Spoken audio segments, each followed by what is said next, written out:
Selamat pagi, bertemu kembali di dalam program Pastor Talk. Dalam beberapa hari ke depan saya akan bawakan berseri tentang fondasi daripada pernikahan.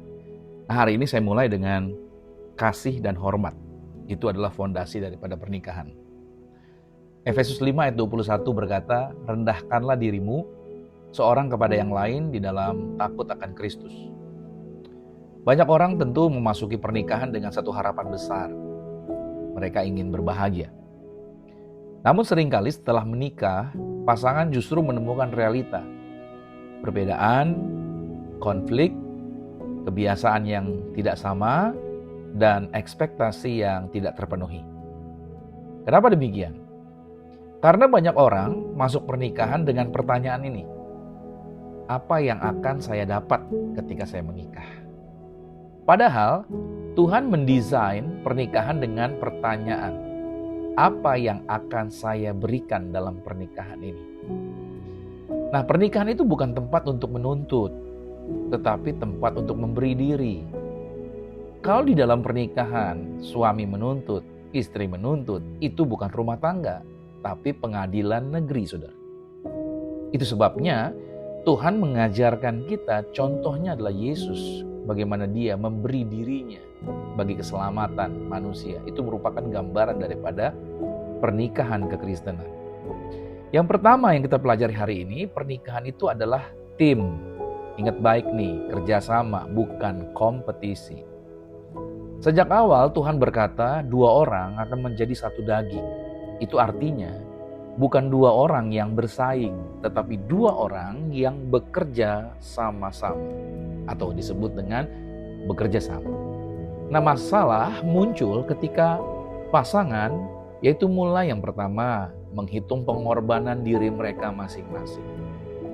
Saya udah korban ini loh, saya udah korban itu loh, dan lain sebagainya. Ini masalah nih, akan muncul ketika pasangan mulai menghitung pengorbanan mereka masing-masing. Lalu masalah akan muncul ketika apa? Ketika pasangan mulai membandingkan usaha mereka masing-masing, effort mereka.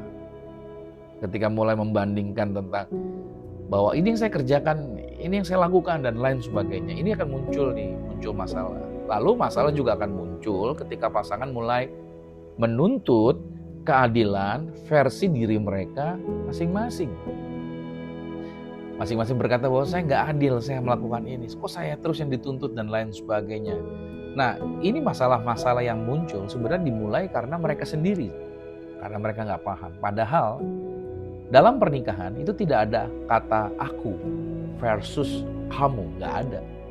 Yang ada cuman kita bersama-sama. Itulah pernikahan. Kita, kamu dan saya.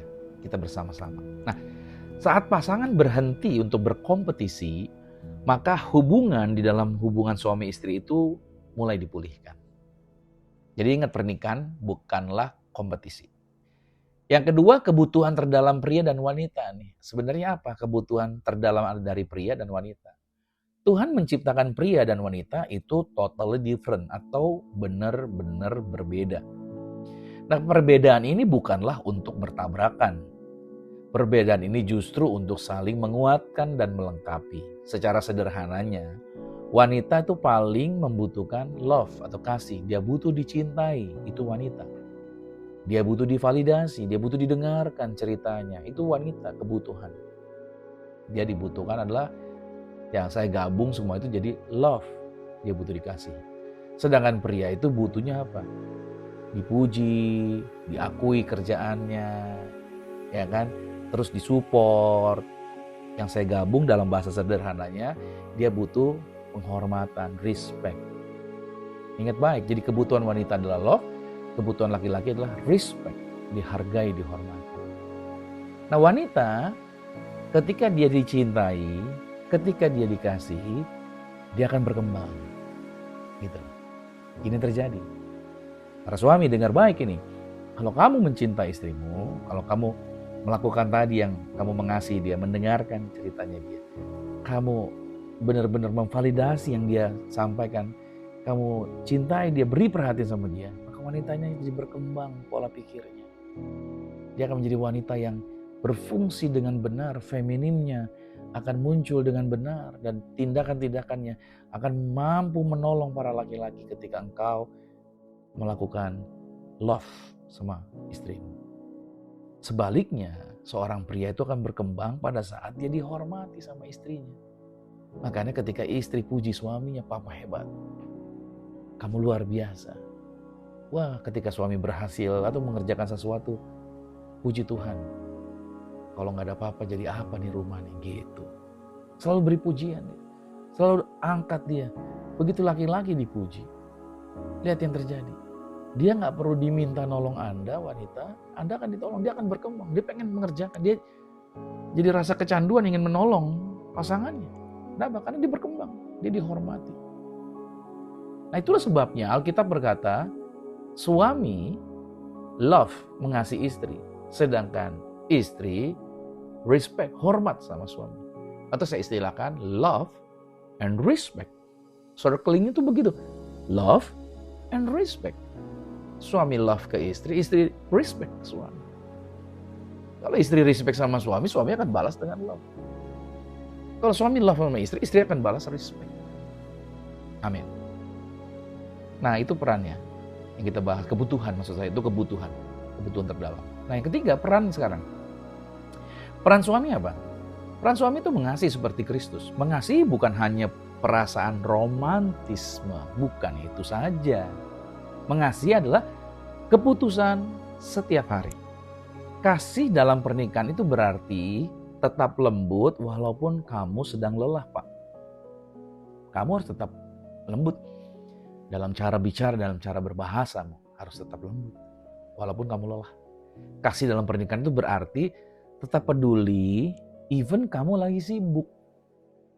Lagi mengerjakan sesuatu, istri minta sesuatu, lantas dia minta tolong dan lain sebagainya. Ya sesibuk apapun kamu harus tetap care sama dia. Itu yang disebut dengan kasih dalam pernikahan. Lalu selanjutnya kasih dalam pernikahan itu berarti tetap memilih keluargamu di atas egomu. Teman-teman ngajakin padel nih. Oke lah, aku mau olahraga nih. Tapi ketika ada kebutuhan tentang keluarga yang harus waktunya memang istri sedang butuh untuk kamu ada di sebelah dan lain sebagainya, ya kamu harus lebih memilih untuk keluarga di atas egonya kamu. Lagi mau ada kegiatan nih, teman ngajakin jalan dan lain sebagainya. Ingat baik, keluarga tetap nomor one di atas ego kita. Haleluya. Kasih sejati selalu berbentuk pengorbanan. Nah banyak pria berpikir, kalau istri saya berubah, maka saya akan lebih mengasihi atau lebih mencintai dia. Coba dia berubah nih. Tapi kasih Tuhan justru berkata begini, kamu mengasihi dia dulu, baru perubahan akan mengikuti. Kamu gak bisa melihat pasanganmu berubah kalau kamu tidak berubah dulu. Apapun yang kamu inginkan orang lakukan terhadapmu, kamu dulu yang lakukan itu sama orang tersebut. Artinya kasih itu membuka hati. Itu peran daripada suami. Ingat nih bapak-bapak ya yang dengar hari ini. Lalu sekarang peran istri. Peran istri seperti apa? Istri itu menghormati dengan hati. Bu, ingat dulu nih, penghormatan bukan berarti kamu lebih rendah dari suami kamu. Bukan. Penghormatan berarti kamu para istri itu mendukung, menghargai dan mempercayai suamimu. Pria itu bisa kuat di luar, tapi dia rapuh di rumah.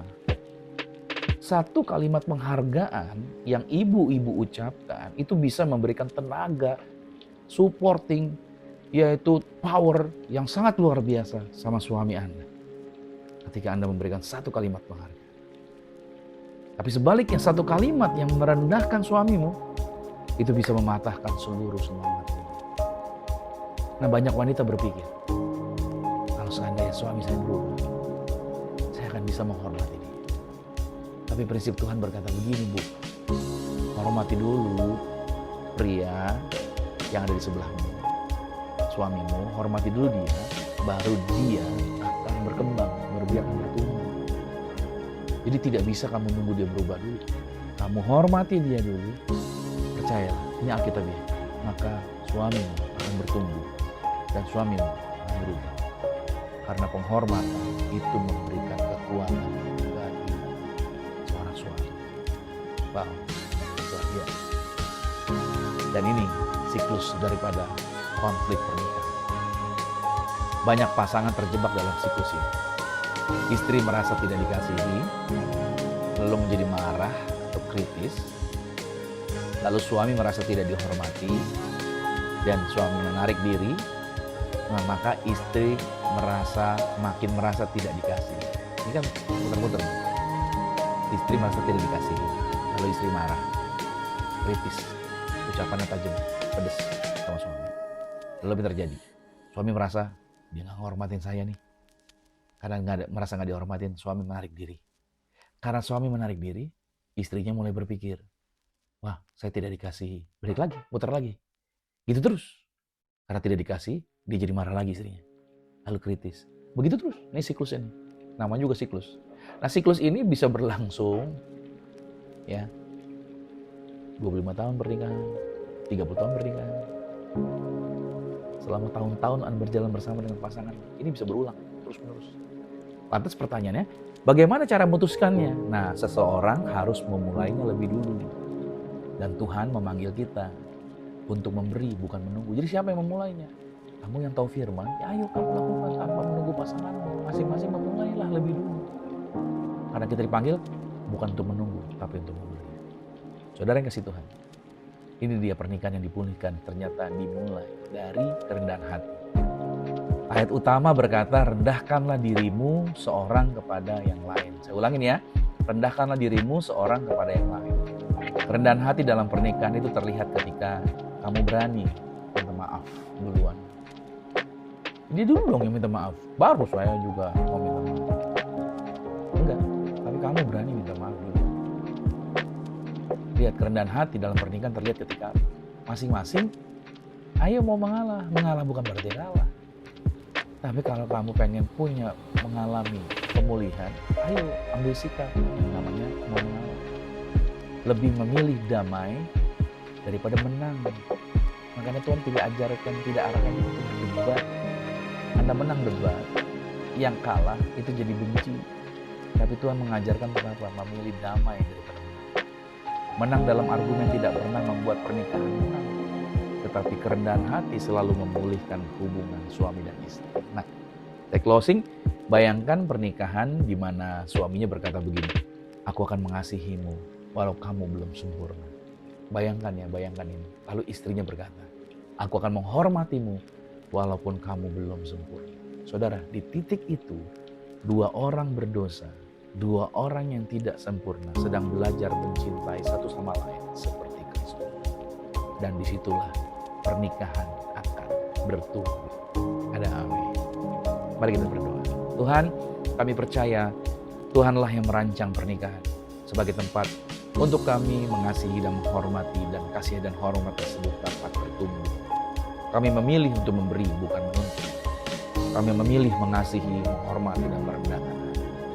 Rumah tangga kami menjadi tempat damai, sukacita, dan pertumbuhan. Dalam nama Tuhan Yesus Kristus, haleluya.